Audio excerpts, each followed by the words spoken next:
Hello बच्चों।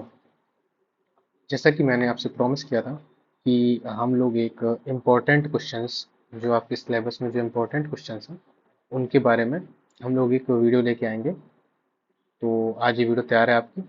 तो इस वीडियो में हम बेसिकली आपके चैप्टर वाइज, यूनिट वाइज जो जो इम्पोर्टेंट टॉपिक्स हैं उनसे रिलेटेड जो हमने स्टडी किया है उनसे रिलेटेड जो हमने स्टडी किया है उन टॉपिक्स में से कौन कौन से क्वेश्चंस मोस्ट इम्पॉर्टेंट हैं। मैंने तकरीबन ये पीडीएफ मैंने बनाई हुई है। इसमें तकरीबन आपके 97 क्वेश्चंस हैं, मान के चलिए 100 क्वेश्चंस है लगभग। तो ये 100 क्वेश्चंस का एक कंपाइलेशन है जो मैंने इंपॉर्टेंट बनाए हैं। इन 100 क्वेश्चंस में से अगर आप इन 100 क्वेश्चंस में से अगर आप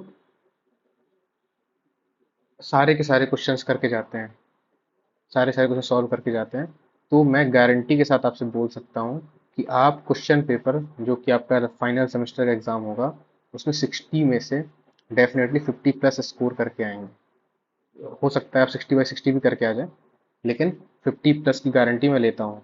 अगर आप ये 97 क्वेश्चंस जो मैंने दिए हैं, अप्रोक्सीमेटली मैंने आपको लगभग 100 क्वेश्चंस दिए हैं, अगर आप ये 100 क्वेश्चंस करके जाते हैं, इनको अच्छे से तैयार करते हैं, तो मैं दावे के साथ बोल सकता हूँ कि आपके 50 प्लस मार्क्स आएंगे। अगर आप क्वेश्चन अच्छे से तैयार करते हैं तो क्वेश्चन इन्हीं में से ही बनेंगे। तो जो मैंने अपना लॉजिक लगाया उसके बेसिस पर उसके बेसिस पर उसके बेसिस पर हम लोग आज स्टडी स्टार्ट करते हैं। तो हमारा पहला टॉपिक है atomic structure, chemical bonding and solution. क्योंकि हर टॉपिक का वेटेज लगभग इक्वल वेटेज है आपके हर चैप्टर का, तो इस टॉपिक से लगभग 15 मार्कर या 16 मार्कर के क्वेश्चंस बनेंगे, 15 या 16 मार्क्स के। तो 15-16 मार्क्स आप समझ सकते हैं, 5 5 5 तीनों तीनों टॉपिक से 5 5 नंबर के आपके क्वेश्चंस बनेंगे। तो ऐसा तो नहीं है कि सारे क्वेश्चन आ जाएंगे, पर मैंने जो most probable question topic wise लिखे हैं तो उनमें से ये आपका क्वेश्चन आएगा। आने की संभावनाएं ज़्यादा हैं क्योंकि पेपर तो कोई और ही बना रहा है, मैं तो खाली गैस कर रहा हूँ। पहला है आपका रदरफोर्ड का परमाणु मॉडल की व्याख्या करिए और उसके मॉडल में क्या कमी थी। बेसिकली आपको रदरफोर्ड के परमाणु मॉडल के बारे में बता देना है। उसका डायग्राम इंग्लिश में है, रदरफोर्ड एटॉमिक मॉडल को आप एक्सप्लेन करिए। व्हाट वर द ड्रॉबैक्स, कमियां मतलब ड्रॉबैक्स क्या थी उसके मॉडल में, उनके मॉडल में। तो आप बता दीजिए कैसा कैसा मॉडल था, और सर्कुलर ऑर्बिट्स वाला एग्जाम पॉइंट रख दीजिए। इसके अलावा लगातार घूमता रहेगा तो एनर्जी लॉस होगा। ये सब हम लोगों ने क्लास में डिस्कस किया है। मैं इन क्वेश्चन को सॉल्व नहीं करा रहा हूँ, खाली आपको क्वेश्चन पढ़ूंगा और मैं बताऊंगा कि इसकी अप्रोच क्या है, ठीक है।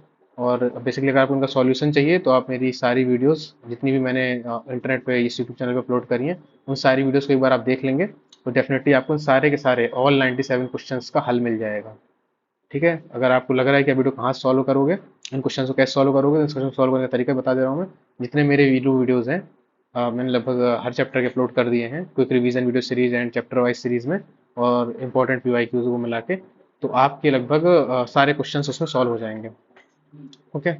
सो अगला है आपका बोहर के परमाणु मॉडल को परिभाषित करिए और उसकी कमियां बताइए। तो बोहर के परमाणु मॉडल को हमने अच्छे से पढ़ा है, क्या था उसको एक्सप्लेन करिए। M V R equal to N H upon 2 pi के बारे में लिखिए। और इसके अलावा फिर आपको क्या क्या उनकी कमियां थी, ड्रॉबैक थे, बताइए। Lyman series, Balmer series, Paschen series, pen Brackett series, इनके बारे में लिखिए। हाइड्रोजन बोहर मॉडल के आधार पर हाइड्रोजन स्पेक्ट्रम को प्रस्तुत करिए, मतलब define explain the hydrogen spectrum on the basis of Bohr model. ये आपका लाइमन है, ये आपका बाल्मर है, ये आपका पास्चन है, ये आपका ब्रैकेट है, ठीक है। फिर ये आपका हाइजेनबर्ग का निश्चितता का सिद्धांत क्या है, हाइजेनबर्ग अनसर्टेनिटी प्रिंसिपल, ये इंपॉर्टेंट है। सारी इंपॉर्टेंट है, पर ज़्यादा इंपॉर्टेंट है वो मैं और बताता चाहूँगा आपको, ठीक है। फिर आपका अगला है कि क्वांटम नंबर्स क्या हैं, इन पर टिप्पणी करिए। तो क्वांटम नंबर्स आपको ऑलरेडी पता है, इंपॉर्टेंट क्वेश्चंस हैं। और मुख्य क्वांटम संख्या, चुंबकीय क्वांटम संख्या, दिगंशी क्वांटम संख्या, चक्रण क्वांटम संख्या। कई बार ये वन लाइनर डेफिनेशन में आ जाता है कि दिगंशी क्वांटम संख्या को बताइए क्या है, चुंबकीय क्वांटम संख्या बताइए क्या है, ये क्या नापता है, क्या पता लगाता है इससे। पी ऑर्बिटल और डी ऑर्बिटल के डायग्राम बनाइए नाम सहित। पाउली अपवर्जन का नियम क्या है, हुंड का नियम क्या है, आप बाउ का नियम क्या है, डायग्राम बनाइए बढ़िया सा। इलेक्ट्रॉनिक विन्यास लिखिए, तत्व का नाम भी लिखिए। Z = 9, Z = 17, Z = 24, मतलब इलेक्ट्रॉनिक कॉन्फ़िगरेशन आपको निकालना है, 1s 2s 2p ऐसे करके। ये 22 7, इन सब के आप इलेक्ट्रॉनिक विन्यास करिएगा। फिर क्या है, क्लोरीन के अंतिम इलेक्ट्रॉन के लिए चारों क्वांटम नंबर्स लिखिए। बोरॉन के अंतिम इलेक्ट्रॉन के लिए चारों क्वांटम नंबर्स लिखिए। ये था आपका एटॉमिक स्ट्रक्चर से। अब आते हैं केमिकल बॉन्डिंग में। पहला है वैलेंसी क्या है या संयोजकता। वैलेंसी क्या है, संयोजकता का इलेक्ट्रॉनिक सिद्धांत क्या है, इलेक्ट्रॉनिक थ्योरी क्या है। इलेक्ट्रॉनिक थ्योरी वही मतलब वही है कि लास्ट सेल में 8 इलेक्ट्रॉन होने चाहिए, उसका ऑक्टेट पूरा होना चाहिए। हीलियम के केस में 2 इलेक्ट्रॉन में वो स्टेबल हो जाता है। आयनिक बंध को परिभाषित करिए, यहाँ लिख दिया मैंने आयनिक बंध। आयनिक बंध को क्या करना है आपको, परिभाषित करना है, ठीक है। फिर ये आपका NaCl में किस तरह का बंध है, आयनिक बंध है ऑब्वियसली। उप सहसंयोजी या फिर कोवेलेंट बॉन्डिंग क्या होती है, कोवेलेंट बॉन्ड आपके क्या होते हैं, इनकी प्रॉपर्टी लिखिए। H2 और F2 के एग्जाम्पल द्वारा बताइए। H2 और F2 के O2 के एग्जाम्पल द्वारा बताइए क्या होता है उप सहसंयोजी बंध।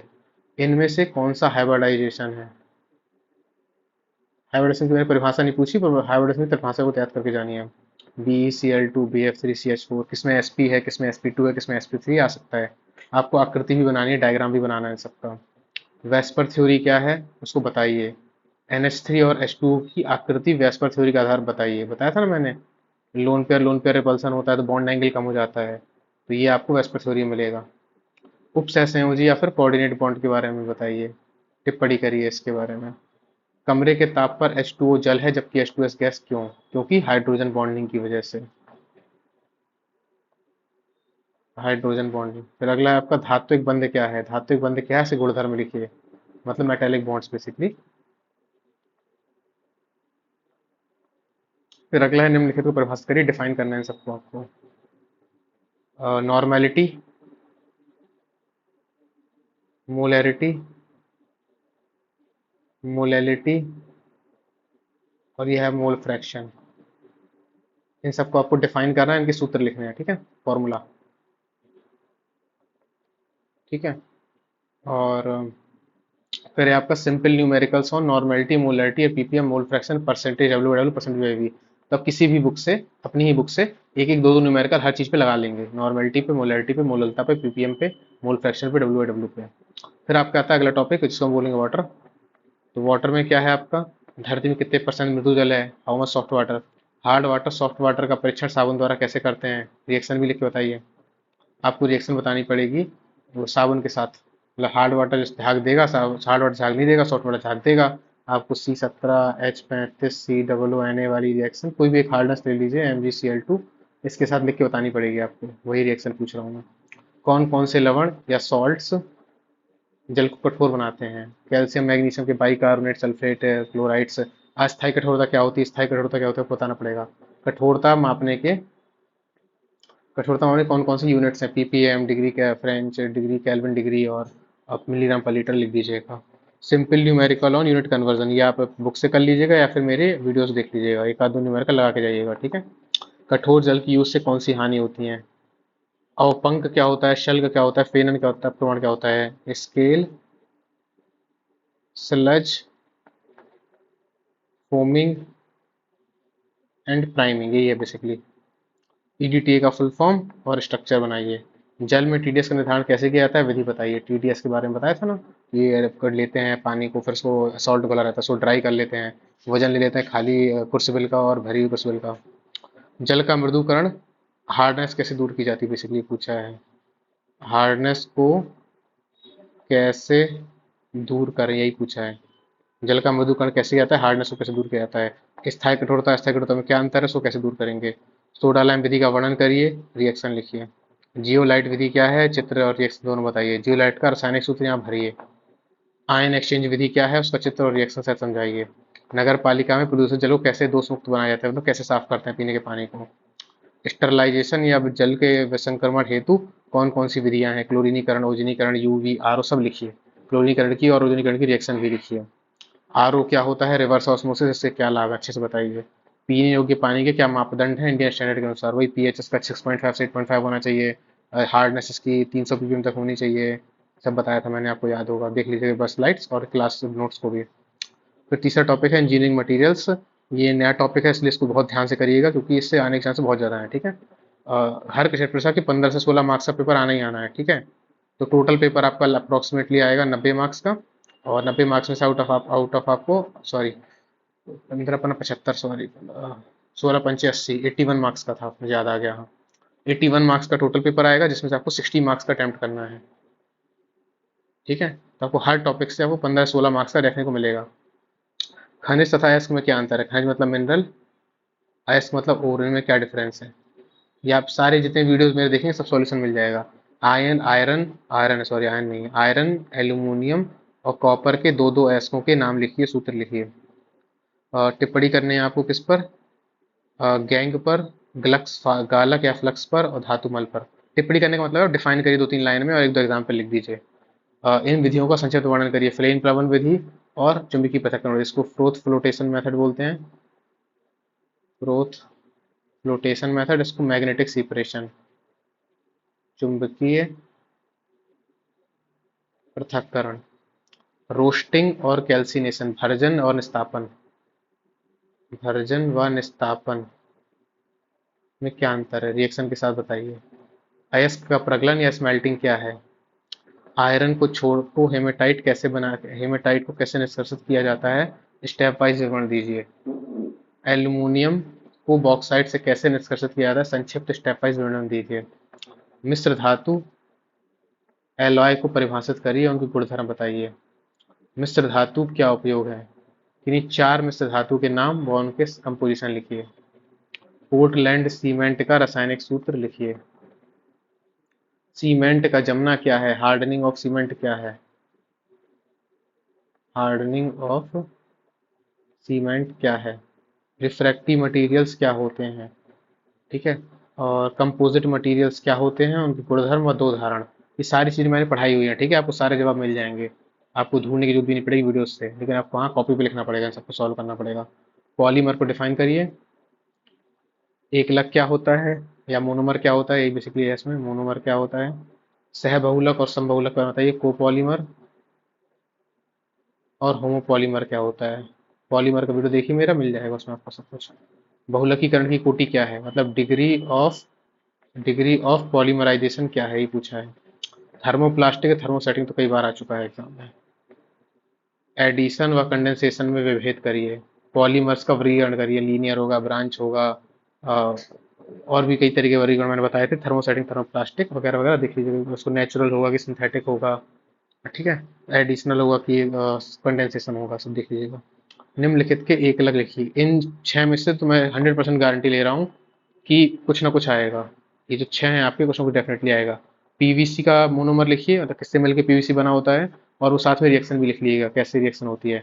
पॉलीस्टाइरीन, पीटीएफई, नायलॉन 6 बैकेलाइट, इसमें तो डेफिनेटली आना ही आना है, श्योर शॉट मान के चलिए। फिर आपका अगला है रबड़ क्या है, और प्राकृतिक रबड़ का सूत्र लिखिए। रबड़ आपका यही नेचुरल रबड़, ये रबड़ आपकी क्या है। फिर है आपका वल्कनाइजेशन ऑफ रबड़ क्या है। वल्कनाइजेशन ऑफ रबड़ क्या है? वल्कनाइजेशन ऑफ रबड़ हम लोगों ने पढ़ा हुआ है। फिर आपका चौथा topic chemistry of fuel lubricant, इसमें आपका दहन क्या है, कंबशन क्या है, फ्यूल क्या है, आइडियल फ्यूल की विशेषताएं बताइए, आदर्श ईंधन की 5 विशेषताएं बताइए। किन्हीं दो दो ठोस, द्रव व गैस ईंधनों के नाम लिखिए। सॉलिड, लिक्विड और गैस। कैलोरी मान को परिभाषित करिए। हाई कैलोरी मान और लो कैलोरी मान, एचसीवी और एलसीवी क्या है। ड्यूलॉन्ग फॉर्मूला पर टिप्पणी करिए। एचसीवी निकालिए, जिसमें सी 65% है, ओ 10% है, एच 15% है, एस 15%, 5% है। ज्वलन ताप क्या होता है, इग्निशन टेम्परेचर क्या होता है, फ्लैश पॉइंट क्या होता है, इनकी डिफाइन करना है आपको। कोयल के कितने टाइप होते हैं, बिटुमिनस, लिग्नाइट, पीट वगैरह में लोगों ने पढ़ा हुआ। परसेंटेज के आधार सबसे अच्छा कोयला कौन सा है बताइए। प्रॉक्सिमेट एनालिसिस के बारे में देखिए, वैसे तो बहुत बड़ी प्रॉक्सिमेट एनालिसिस, बहुत सारे फॉर्मूले हैं, लेकिन आपको सबके बारे में, जैसे नमी, moisture, S content, percentage of carbon, सबके बारे में दो दो तीन तीन लाइन लिख लीजिएगा। दो तीन तीन लाइन, ठीक है, क्योंकि एग्जाम में आ सकता है, लॉन्ग क्वेश्चन आएगा, अगर ये आएगा तो, कि प्रॉक्सिमेट एनालिसिस ऑफ कोल पर संक्षिप्त टिप्पणी करिए। तो आपको नमी कैसे निकाली जाती है, मॉइस्चर कैसे निकाला जाता है, जैसे बताया ना मैंने कि 105 डिग्री, जैसे अपने वीडियो देखेंगे मेरा आप तो पता चल जाएगा। 105 डिग्री सेल्सियस पर आप इतने 1 घंटे तक गर्म करोगे तो जितना निकलेगा वो नमी निकल जाएगा। तो ऐसे करते करते आप एक दो दो लाइन सबके बारे में लिखोगे, टोटल आपका 15 से 20 लाइन का जवाब तैयार हो जाएगा। तो ये आपका अप्रॉक्सीमेट एनालिसिस है। ऑक्टेन संख्या क्या है, आप डिफाइन करो। किससे मिलकर बनता है ऑक्टेन संख्या? 80 का क्या मतलब है? ऑक्टेन नंबर 80 और 60 में कौन सा बेहतर होगा फ्यूल के लिए? सीटेन नंबर क्या है, किनसे मिलकर बना है? इग्निशन डिले, ज्वलन विलंब क्या होता है, इंपॉर्टेंट है। सीटेन 55 का मतलब क्या है, मतलब सीटेन नंबर 55 का मतलब क्या है, सीटेन नंबर 65, 45 में कौन सा बेहतर है? जो 3 4 6 गैसें हैं, इन गैसों का chemical composition, calorific value, application लिखिए। श्योर शॉट, आपने अगर ये 6 तैयार कर लिए, श्योर शॉट आना ही आना है एक ना एक। पहला है आपका एलपीजी, दूसरा है सीएनजी, तीसरा है वाटर गैस, चौथा है कोल गैस, पांचवा प्रोड्यूसर गैस, छठवां बायोगैस। टोटल 6 हैं। इन 6 का आप केमिकल कंपोजिशन किन से मिलकर बना है। जैसे आपका वाटर गैस में CO प्लस H2 होता है, प्रोड्यूसर गैस में CO प्लस N2 होता है, कितने परसेंट है अगर याद रहे तो ठीक है, कोई बात नहीं। उसका कैलोरी मान लगभग कितना है, ये सब आपको मेरी टेबल से मिल जाएगा, मेरी वीडियोस से। स्नेहक क्या होते हैं, ल्यूब्रिकेंट क्या होते हैं, अच्छे स्नेहक के गुण बताइए, आइडियल ल्यूब्रिकेंट की प्रॉपर्टीज बताइए। दो दो ठोस, द्रव और गैस स्नेहकों के नाम लिखिए। तो solid lubricant, liquid lubricant, semi solid lubricant के बारे में बताइए। ल्यूब्रिकेशन की कार्यविधि बतानी है आपको, मैकेनिज्म, हाइड्रोडायनामिक ल्यूब्रिकेशन और बाउंड्री ल्यूब्रिकेशन। ये नया टॉपिक है, इसमें से एक मैं एक्सपेक्ट कर रहा हूँ कि आ सकता है कोई एक। स्नेहक के भौतिक गुणधर्म और रासायनिक गुणधर्म पर टिप्पणी करिए, मतलब फिजिकल प्रॉपर्टीज क्या होती हैं, केमिकल प्रॉपर्टीज क्या होती हैं। ये आपके 5 5 9, ये टोटल 9 है। इन 9 में से एक श्योर शॉट आना ही आना, एक या दो श्योर शॉट आएंगे, 100% गारंटी। आप याद करके जाइएगा, आपको पक्का मिलेगा एक सवाल इसमें से। श्यानता या श्यानता सूचकांक, विस्कोसिटी और विस्कोसिटी इंडेक्स, वाइलीनेस, फ्लैश पॉइंट क्या है, फायर पॉइंट क्या है, क्लाउड पॉइंट क्या है, पोर पॉइंट क्या है, कोक नंबर क्या है, टोटल एसिड नंबर क्या है, सपोनिफिकेशन नंबर क्या है। हिंदी मीडियम वालों को भी नंबर मुझे इनके कुछ कुछ हिंदी मतलब मुझे नहीं मिले। जैसे फ्लैश का तो फ्लैश ही होता है, फायर का ज्वलन पॉइंट, क्लाउड का होता है मेघ बिंदु, और पोर पॉइंट का पता नहीं, देख लीजिएगा। कोक नंबर को कोक नंबर ही बोलते हैं, टोटल एसिड नंबर को कुल एसिड संख्या, सपोनिफिकेशन को साबुनीकरण संख्या, साबुनीकरण संख्या। इन सब के जवाब को मेरी वीडियोस में मिल जाएंगे, परेशान मत होइएगा, वीडियो देखिएगा, आपको सारे जवाब मिलेंगे। इलेक्ट्रोकेमिस्ट्री में आते हैं, रिडॉक्स अभिक्रिया क्या है, ऑक्सीडेशन रिएक्शन को डिफाइन करिए। इलेक्ट्रोलाइट वैद्युत अपघट्य क्या होते हैं, स्ट्रॉन्ग इलेक्ट्रोलाइट क्या होते हैं, वीक इलेक्ट्रोलाइट क्या होते हैं, उदाहरण दीजिए। ठीक है।